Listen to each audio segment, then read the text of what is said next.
In nomine Dinastri Satanae Luciferi Excelsi, in nomine Domini Spiritus Mundi Est, in nomine Ordo Novus Seclorum, in nomine Satanae, in Domus Deorum et Arsium, Memento Mori. Hello, brothers and sisters. It's your favorite dark sorcerer here, Michael Hyson, aka Angelus, son of Abaddon. Today, I'd like to do a little bit of an aftermath type ritual. A review of the live ritual that I put forth last night.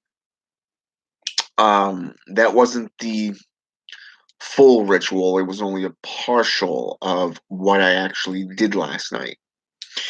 And yes, I did not turn on the volume because I did not want what was said, what was spoken of, to become public knowledge. I wanted it to be between me, Zazel, and Zashira. Probably butchering this being's name, but still, I wanted it to be between me and them. And over the last 6 to 8 months, I've been working with a few beings.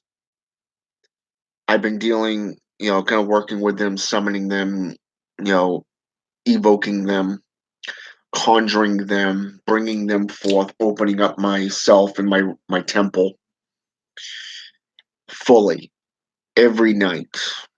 And to the point where, every time a storm happens, or like say a heat dome, or over the central US, or massive storms and stuff like that occurs, my son's mom always looks at me and says, "What did you do? Who pissed you off?" It's like, oh sure, blame the sorcerer, right? But it's that stereotype, but it is kind of humorous that it kind of befalls on the days and the times that I have been doing ritual over the last year. Um, or I should say couple of years really. So, but this last year has been something that has been unique. And that's because I've been working out of the Mazajera Cabal system of sorcery. Now, about a month or so ago, I dedicated myself as a disciple of the Mazajera Cabal. Up until that point, I've done minor rituals such as the ethereal arcane shield, which is a protective amulet or talisman, I should say, something that you carry on your person, to awakening the black flame or fire within. Dealing with certain things like, say, working on awakening the psionic awareness. Working with the evocation type seals from the book Profane Seals. Minor stuff like this over the last 4 to 6 months. But like I said, about a month, maybe 2 months ago, I started really delving in on a serious basis and performing more and more rites with beings over the last 4 months. And I started out with the Drelith. And that was because everybody's well aware of the Elven, and it wasn't until I did my first ritual with them and I started delving into their mythos and getting throughout the different regions of the world, the different countries, such as Germanic, European, Slavic, which was also Russian witchcraft and sorcery, and getting into the Scottish and Ireland, the Irish the ancient Druidic and Fey lore type historical accounts and mythologies, and started delving into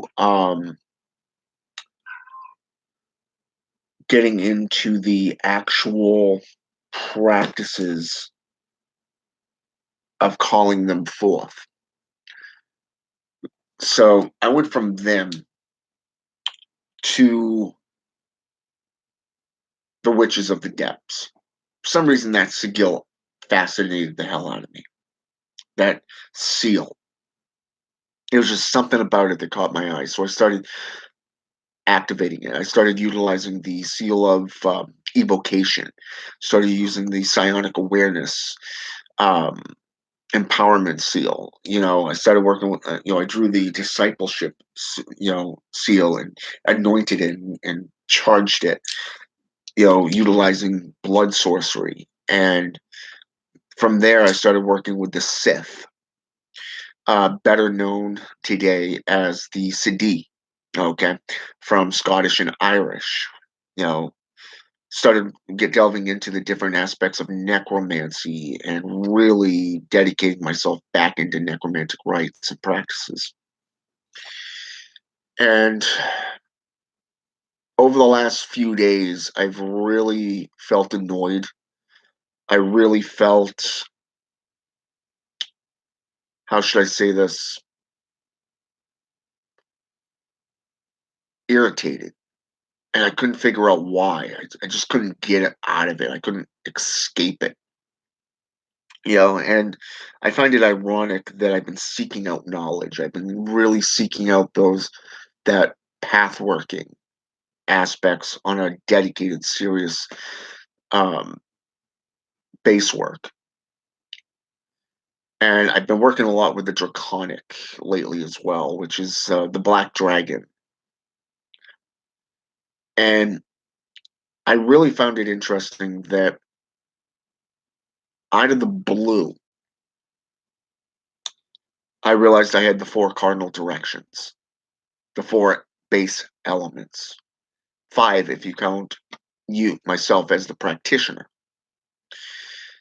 And I just sat there for a minute and I was like, whoa, because you don't expect to come across that gnosis right out of the blue. You're so focused on the work at hand that you don't expect to see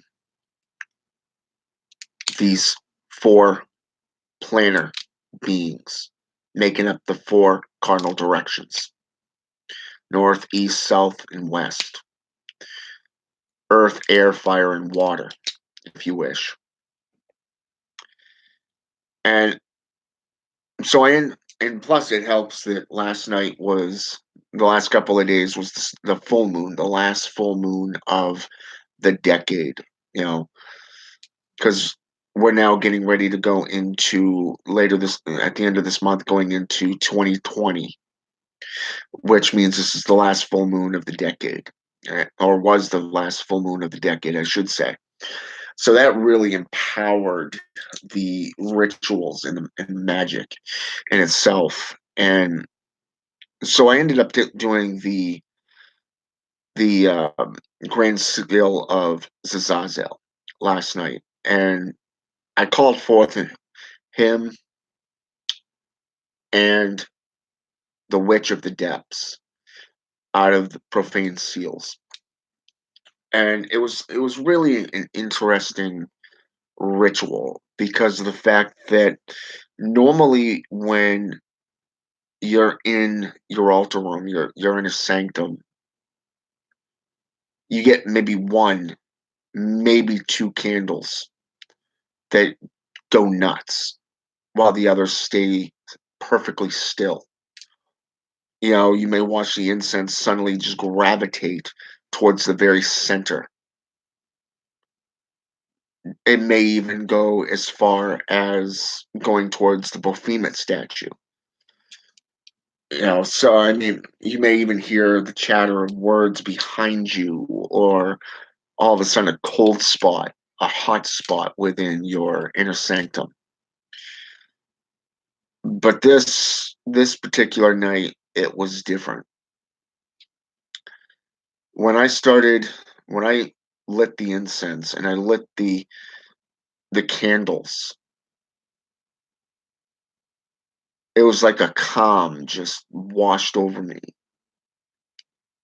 The entire sanctuary was lit up with not only candles on the altar, but the air was thick with incense smoke, from the charcoal and the incense stick itself. It was really thick and noticeable. And what I found interesting about this was the night prior, I had been seeing a lot of things in my subconscious while I was sleeping. From being upside down, that could be classified as a fallen angel, maybe even a vampire. I've talked about vampiric and agents of death in the past, to seeing a dragon, to seeing these beings I've been seeing now for about 6 to 8 months. And to suddenly come across one of the witches of the depths out of the blue. I've been searching the witches of the depths for in world mythology and folklores now for about 4 to 5 months, and I found nothing. And then all of a sudden, bam, one of them pops up in my research, and I ended up utilizing that being to do this ritual. And it was weird because of the fact that I started out praying. I started out summoning them. I utilized the writing from the book. First, I called on Zazazel in the land of Caractes, and then I called forth this being after I had invoked and invited these others into my inner sanctum. I even gave my offering, which I always do. I always like to give back to these beings for extorting such energy to come see me, to play a part in the rituals and the rites. Sure, I was angry at first because of the fact I had just seen a guy that's on my friends list on Facebook, um, kind of make a joke by posting a photo of, I want to say it was Kylo Ren from the Star Wars franchise. Just a photo with that red lightsaber, with the T type handle. And it really pissed me off because obviously this guy was making a joke, but when somebody's got a serious post on practices and studies on Facebook, as a post, you don't make a freaking joke like that. Hey, look, this guy works, and he names you by name and just says, hey, this guy works with the Sith. And it's like, you know what? The Sith is also known as Sadi, Fey folklore. They're classified as an agent of death, intelligence, even. And all you get is a smiley face or a heart, blue thumb as a reply, but nothing after that. So, I mean, that really angered me. And I ended up coming home from work and I went into the ritual room and did all this stuff.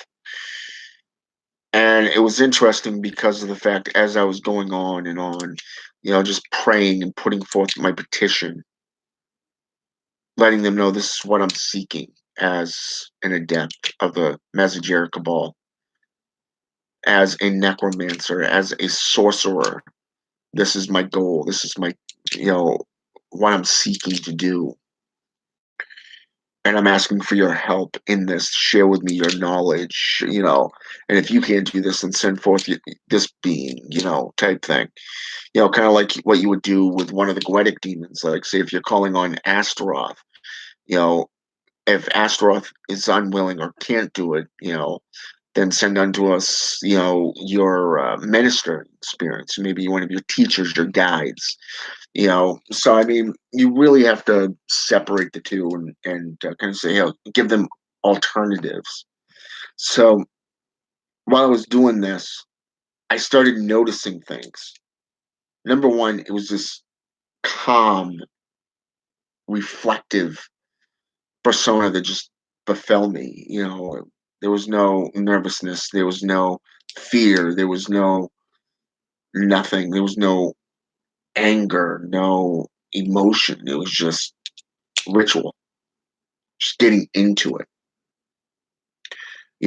I've called on Azazel a few times. I've called on him and I've called him into prayers and other rituals, but nothing to this extent. So I wasn't sure what to expect from it. And when I called on his name, I noticed two candles suddenly just go nuts, go berserk, and they were both right in the straight line in the back corner of my altar, the left and the center. And what was interesting is when I gave that alternative, it went into the triangle of evocation this way. Okay. Not from the 2 points to the center, no. It was these 2 and the one in the center. And it was like, "Whoa, what is this?" You know what I'm saying? It was that surprise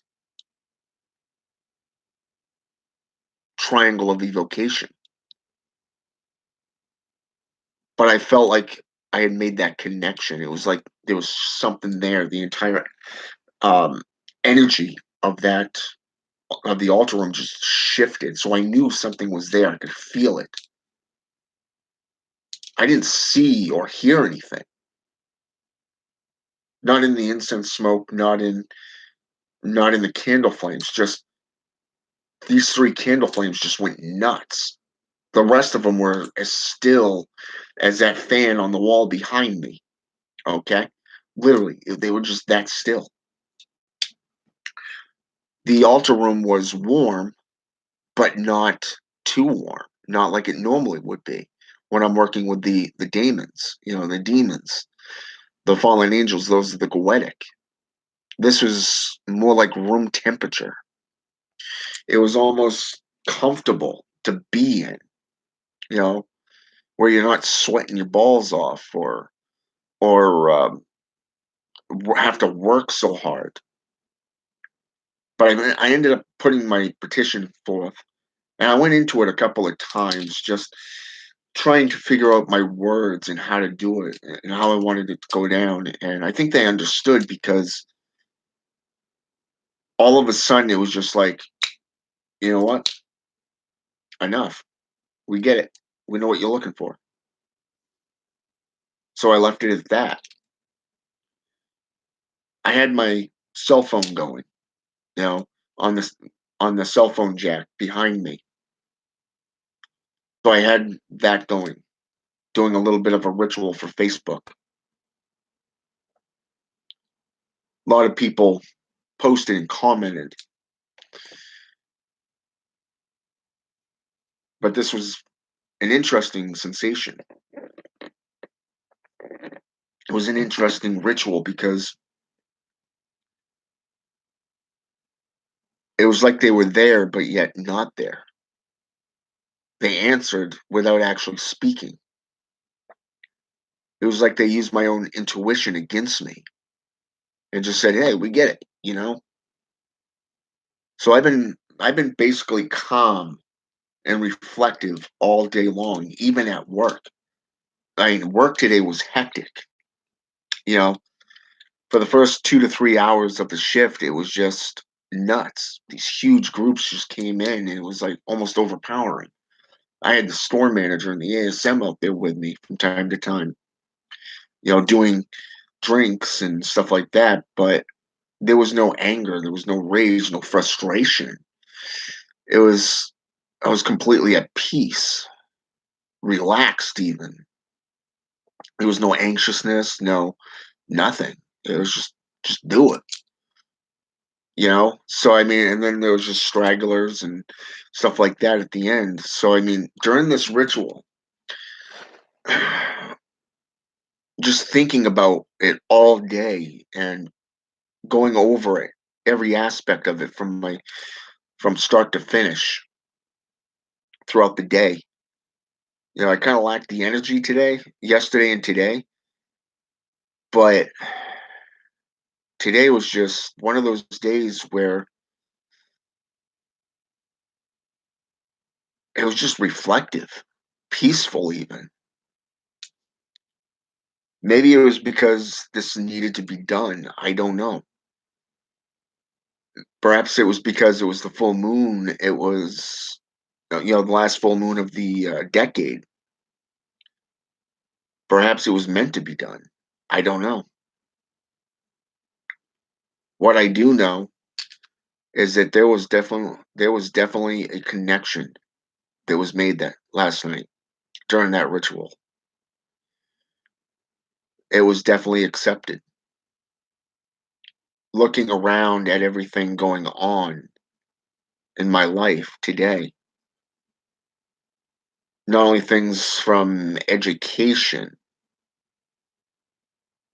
but it wasn't just me, it was everybody, my coworkers, you know, the clientele even was peaceful. They were calm. One might say it was kind of eerie, like you'd stepped into the twilight zone or something. A coworker of mine, she kept getting a few hostile customers from time to time. They kept complaining about their order, but that's really nothing new. Normally, it comes to me, or drive through, type thing. But outside of that, and it was just another coworker that was a little frustrated today. But I think outside of that, it was really a day of reflection. It was a day of calmness. It's like the universe is saying, "Hey, you've had it rough up until now. Guess what? It's time to relax. Your petition's been heard, accepted even." So yeah, reflecting over last night's events, the last couple of days, 24 to 48 hours, to even the last month, seeing everything that's been employed, magically speaking, to from shields to cloaking to adjuration, uh, you know, abjuration to shielding, warding, to reversals and devil traps, and calling forth these beings and working with these beings, researching these beings, dealing with mundane things and spiritual things, seeing how everything has literally done a reversal. I mean, I'm talking 100% reversal. My neighbor tried doing pulling crap. You know, my son's mom was worried that we'd get evicted, and the landlords tried blowing things out of proportion, saying, "Well, these things have been going on for a year." So I mean, it's to see how everything is just flipped. It's like somebody just hit that light switch. They found nothing. He's been warned. Everything, all the stress and all the pressure has gone away. Hey, Lolan. So I mean, there's a lot that is just suddenly like vanished, and it all came down within the last week before leading up to the full moon ritual. And a lot of this, where I've dedicated myself to the Mazajera Cabal system, ever since I did that about a week or two ago,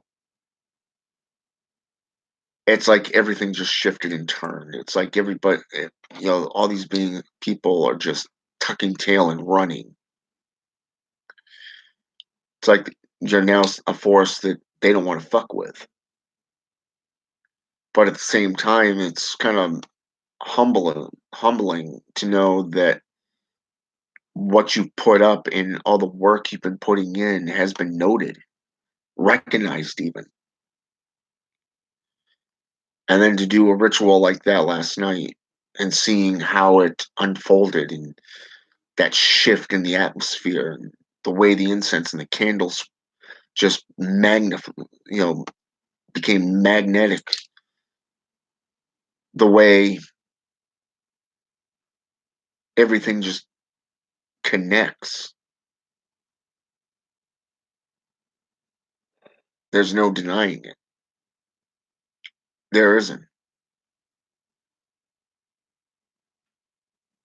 It just lets you know and strengthens the fact that you know you're doing the right thing, that you're following the path that is being unfolded in front of you. You're making the decisions and you're doing what needs to be done. And I think a lot of things like this is really going on, that those who are listening and learning, they're benefiting from it because they're doing the work.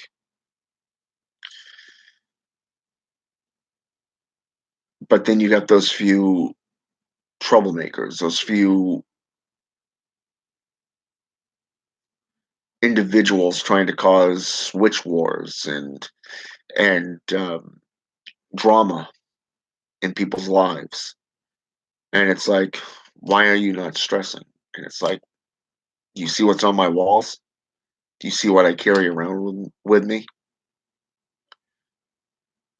It's there. And those devil traps, what I refer to as devil traps, the trump cards, you know, the reversals, even turn the tides on my enemies, that of the enemies of my family.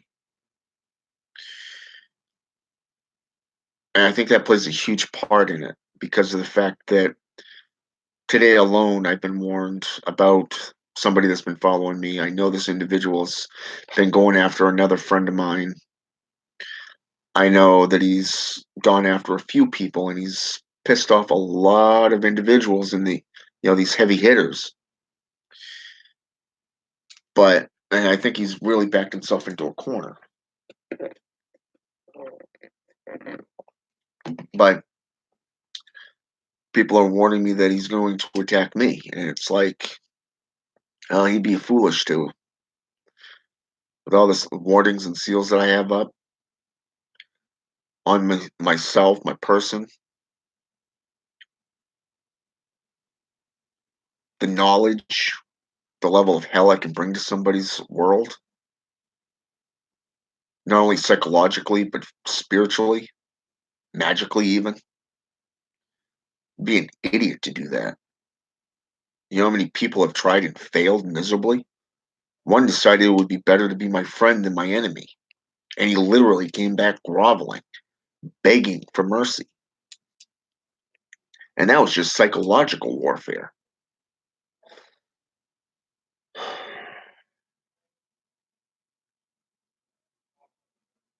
But to see how these spirits work in your life, how the magics from runes to sigils to seals and sigilliums, herbs and everything play a huge part. These are things that you take notice. It's like doing your own research, your own homework into the mythos, the history, the accounts through art, history, mythology worldwide. People see the difference between the fake in the real. Personally, I think that this is why a lot of people come to me, why they go to groups like Dark Sorcery, why they go to individuals who are actually showing facts, proof, because these are individuals who are putting the work forth. They're individuals that are being their own unique practitioners. More so is they're not ego driven. They're not greedy money wise. It's about the knowledge, the arts, the practices.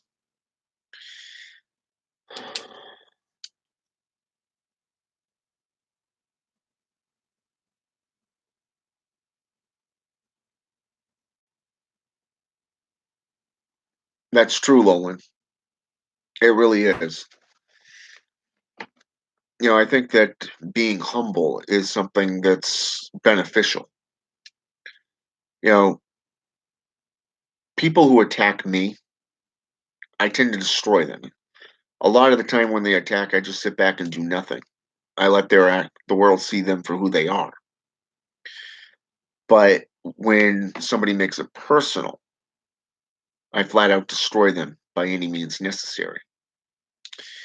Psychological warfare, the legal system, the dark sorcery, black magic, sending on to them demons of destruction, plagues, you name it. But I do concur with you. I think a lot of people that should actually use more of personalized experiences. A lot of people don't really talk about their experiences that much, and I think that actually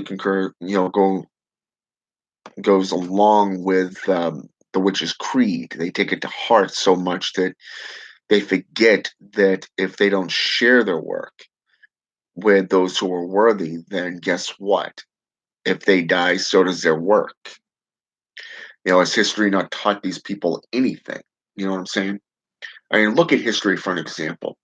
There has always been a master and an apprentice, much like the Jedi, the Sith in the Jedi series. Two, okay? You go all the way back into the Grand Grimoire Red Dragon. You go into the Constitution of Pope Honorius. You're going to see two standing in the picture of the master and the apprentice standing in a circle of empowerment in a cemetery with a spirit and the triangle of evocation. Even in Druidism, there has been a master and an apprentice. You go into Palo Mayombe, Budan, Hoodooism, Quimbanda, Umbanda. It doesn't matter the system. You're going to see the same, the master and apprentice or apprentices. But in today's world, people hoard knowledge. They try to manipulate it to their benefit. They try to corrupt it, much like the JCI. And they forget that if they don't show their sources, if they don't, they end up becoming plagiarists. Or if they don't share their own rituals and rites with somebody, like taking a black book and breaking it down into grimoires, independent grimoires, with the founder or high priest, the magus, the magi, okay, holding that warlock, holding the black book, the main book, which is associated with a coven setting. The high priest, the black pope, if you wish, holds on to that one book known as the Black Book. And then the coven members have copies of it known as grimoires. And then they write journals upon their experiences, utilizing these rites, these rituals, these ceremonies. This has been shown through Scottish traditions, Look at Peter Heining's family lineage. It goes back to the 17th century, Scotland. His ancestor had a black book, and he's been recreating it slowly. And he finally wrote a book called The Warlock's Book. You look at Christian Day, The Witch's Book of the Dead. He starts out with his own personalized history. And then he goes into the world history on necromancy and witchcraft. You go into Christopher Penziak's books. His first book, The Outer Temple of Witchcraft, he breaks it down. He tells a little backstory on himself before he breaks down the philosophy, the real, as a art, a science, and a religion. And he tells how his views changed when he got into it. And this is why. And this is all before he gets into his entire aspects. Constantinos in his book, Nocturnal Witchcraft, even the code book, what I call the code book that goes along with it, known as the Gothic Grimoire. He literally breaks down his systems and goes into his own personalized practices. Not only how he got into witchcraft or why, but more of the fact his own studies. And these authors, they really don't do it in a form of monetary gain. They're not showboating. It's more of the fact that it's not about ego. It's not ego driven like a lot of these practitioners today. It's more about the knowledge. It's more about the practice. And that's something that I actually concur with, and I love it. You know, for me, it's always been about the practice. It's always been about the arts, the history, the mythology, the knowledge, that hidden gnosis. That's what it's been for me. And I like sharing that knowledge with those who are less fortunate not to be able to locate good sources of information. You know, when I teach, I show from a various wide range of sources. And I think part of that is because of the how I started my own order, the Order of the Black Thorn, back in 2013. I put the feelers out on how to start an order, how should I run it, type thing. And the Brotherhood of Satan out of New York actually sent me a message and said two things, two key bulletins. Number one, whatever you preach, always back it up. And number two, always make yourself available to the public. I look back over my life, the last 29 years since I got into the arts and practices. And it's like, damn, I've already been doing that.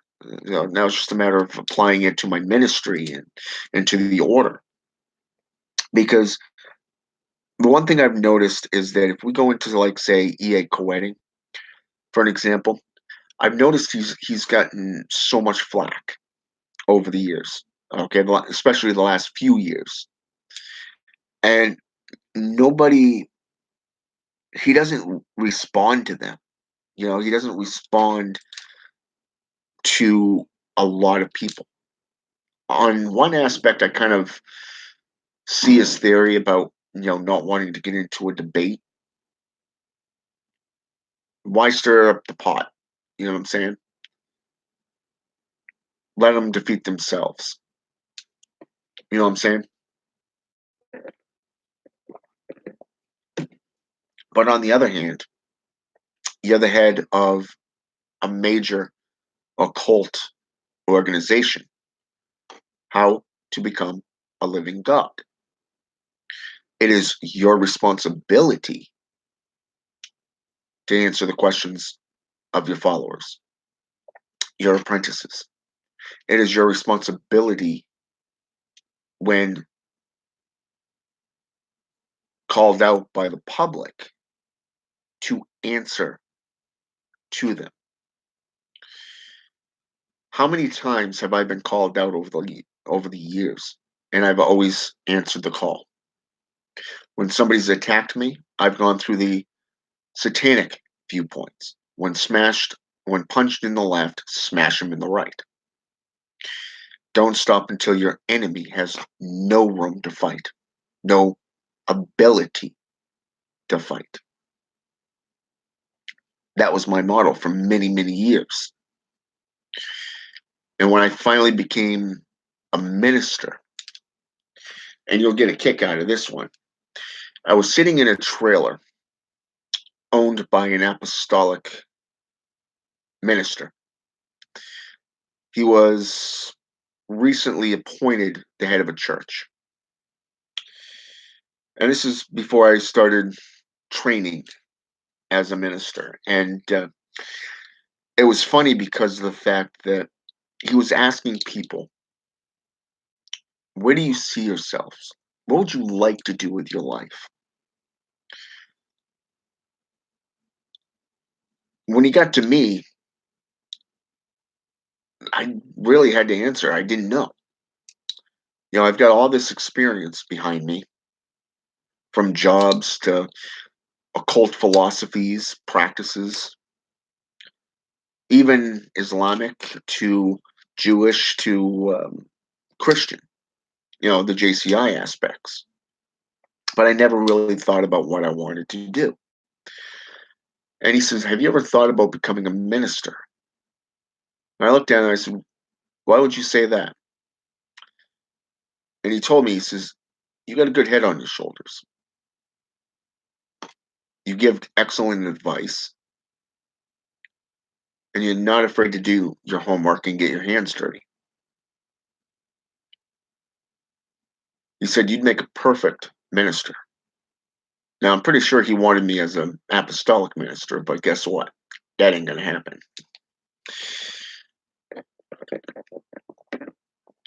At the time, I had given him 3 years. It was my oath to him. 3 years. And I gave him exactly 3 years.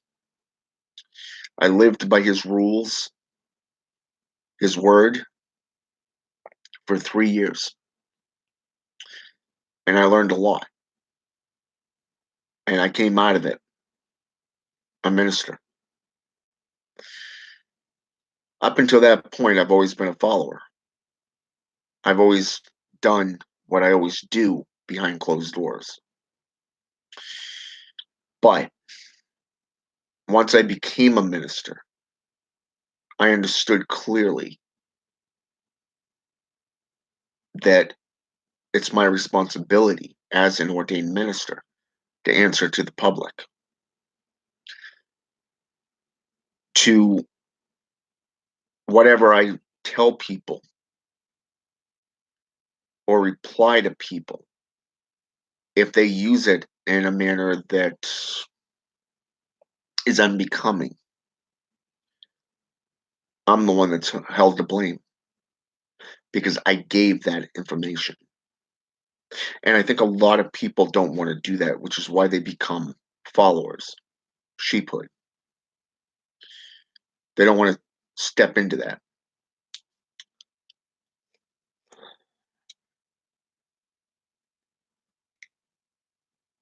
Yeah, he is one of mine as well.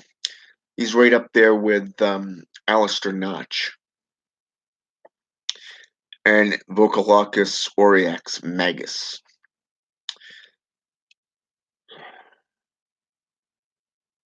Even Myrmidon Pontifex. Setenito even. Peter Haining, Paul Huzon, Hans Holzer. Now you want a good author, read Hans Holzer's book, Witches. But yeah, I think if a lot of people got away from the money, got away from the public eye, and figured out what they really want to do in their life. I'm a teacher, I'm a guide, okay? This is who I am. But I'm also a dark sorcerer. I delve into areas that most people shy away from, like bloodletting. Sorceress Cagliostro, the necromancer, discusses that quite well. Even in lycanthropy.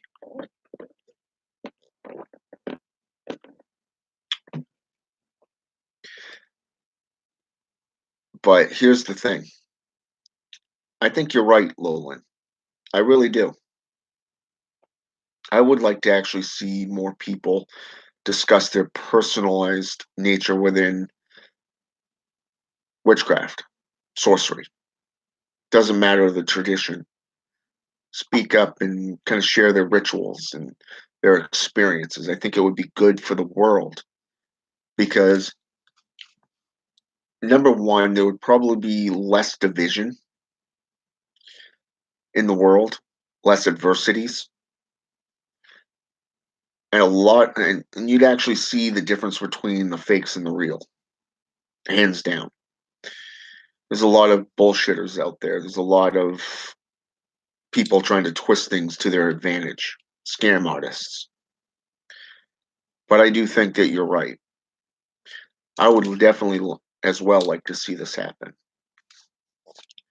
And I guess that's one of the reasons why when Alfredo Martinez came to me and asked me if I'd be willing to do videos on his dark sorcery channel, it's like, yeah, I'll do it. When he and I talked in past times, I gave him advice on how to start his channel and how to run it, and to see him literally surround himself with like-minded individuals and to keep it about the arts and practices and to see what he's done with it and how he brought in DH Thorne and then Carrie on top of that, and to see just how they've maintained it and to bring it into a, how should I say this, a almost like a family setting, but more about a coven setting. It's more based off knowledge and facts and education even. This is how you do this. You know, this is how you do this. This is what cartomancy is. This is what this is, and this is what that is. This is how you do it. You know, I think that's a very good thing, and I think he's really maintained it in a good setting. You know, I'm actually proud of him. So, but for and I think the more they do rituals and the more they put forth the rituals and the rites and the practices, the more they're growing. Just like myself. You never do stop learning. You never stop growing because there's always other areas that you can delve into. And I think fear is the big thing that stops people from doing that. So, with that said, I'm going to wrap up this video and I'll be back on in a few days to talk about necromancy and to delve into other practices.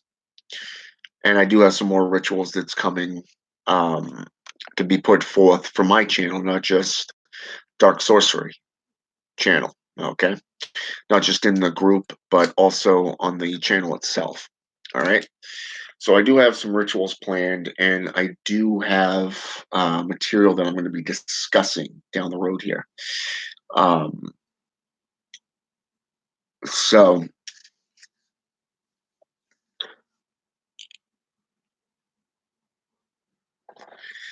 well, you'll notice one thing, Lowland. I don't have a paywall. I don't even accept money for doing this stuff. And I definitely will be continuing to do lectures. And I do have come to think about it, about the lectures, I actually do have a couple lectures that I'm going to be doing coming up in the next week. So keep your eyes open for those. All right. I want to thank everybody that has taken the time to participate in this video. And until next time, hope it's been intellectual. Hope it's been enlightening. Have a good night, ladies and gentlemen.